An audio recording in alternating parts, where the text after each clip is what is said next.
All right, back with you again on the Rich Fantastic Sports Channel. Today is Monday, September 21st. We're obviously going to be breaking down Sunday's games as well as the Thursday night game from Week 2 of the NFL season.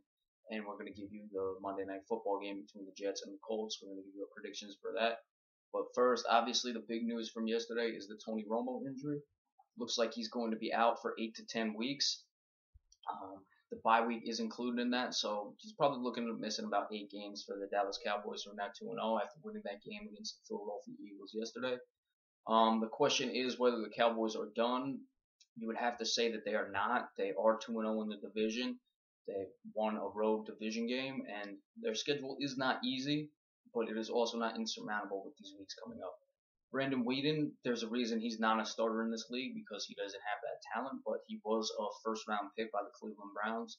He does have a strong arm, and they're going to need him to step up his game, obviously, but if he can tread water with this team, with their defense playing very well, we'll go over their defense more in depth when we discuss yesterday's game. Well, obviously, you have their secondary playing very well.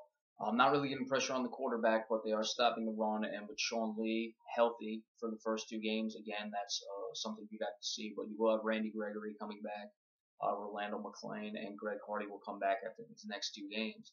You're looking at an 8-game absence for Tony Romo in this team. Even at 3-5 at the worst, that means after 10 games they'd be 5-5. For any of the teams that are behind them in the division, the Redskins, to be better than 5-5, they would have to go.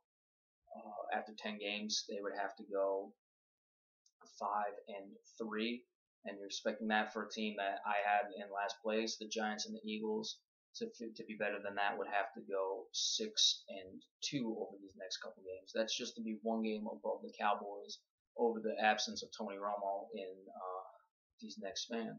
And obviously, the Cowboys have beaten the Giants and the Eagles already, so they're right in there with the division. They will play the Redskins again.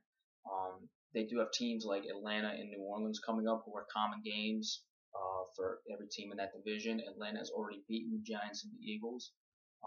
We'll go over Atlanta more when we discuss when we recap the games, but Atlanta is obviously better than I expected, but New Orleans certainly does not look very good at all. So even these next 2 games for the Cowboys are certainly winnable games, and if they can, manage their way through those, as well as playing teams like Tampa Bay and Carolina later in the season with those common games that they play. And remember, every other team in the division has to play these games as well. They're going to have to play the Patriots. The Cowboys have them in 3 weeks, but every other team has to play the Patriots, who look very impressive. So it's certainly not insurmountable. Now, the Cowboys have to win some games here. They can't, have a 2-6, 1-7 stretch. I mean, even 3-5 is pushing it. 500 ball, which is certainly very possible considering the teams that they have coming up. New Orleans does not look as impressive as you would expect. The Giants, who knows what's going to happen with them. The Eagles, who looked terrible yesterday, and the Cowboys handled. You have teams like Tampa Bay as well on their schedule. There are winnable games there. And Atlanta coming into Dallas next week. How good is Atlanta? Are they as good as they've looked, or are the Eagles and Giants just not as good as people perceive them to be? So there's certainly winnable games for the Cowboys. Again, I mean, a 4-4 and Romo's back, and that would be 9 weeks, 8 games they missed because you have a bye week in there. So if Romo is able to come back in that and they go 4-4 and they're 6-4 after 10 games, they'll be right there in the mix. So it's going to be tough sledding. Des Bryant is out. The reports yesterday 10 to 12 weeks. It looks like that was erroneous. He's probably going to be back in about 4 to 5 weeks from today, which is the 21st of September. So when they get him back, that'll obviously help. The offensive line does have to play better. They are not playing up to their billing, but you expect this unit to rise to the occasion, and the defense will continue to have to play well. You look at it. They gave up 10 points yesterday. We'll go over more on that in detail when we discuss the game. 7 of those obviously came very late in a garbage touchdown. And against the Giants, the defense only gave up 19 total points because 7 of those came off a fumble return for a touchdown. And there were 10 other points where the Cowboys turned the ball over in their own end. Obviously, one of them was right on the goal line, which led to a touchdown. And the other, the Cowboys stopped them. I believe it was a 3-and-out, if I remember correctly, as soon as they turned the ball over in the red zone. So there's 10 points there. They technically go on the defensive ledger, but you look at it, they're put in a tough position. They did basically, when you hold a team to a field goal, when you turn the ball over in the red zone, as they did, a little farther out. from the goal line. Obviously, if you turn the ball over at the one, the odds of you stopping a team significantly decrease from them scoring a touchdown.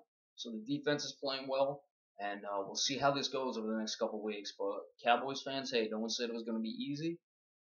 They're going to have to bear down. They're really going to have to tighten up. 18 penalties yesterday. Again, we'll go into that more detail. Just cannot have that with Tony Romo and Des Bryant, how you have to play as clean as possible. So they're going to be looking to tread water for these next, 9 to 10 weeks. Probably 8 games he's looking to miss. Romo can come back sooner. Obviously, that'll be beneficial to him. You don't want to rush him back, or you also remember it might take him a game or two to be up and ready to go, to his full potential after missing those many weeks.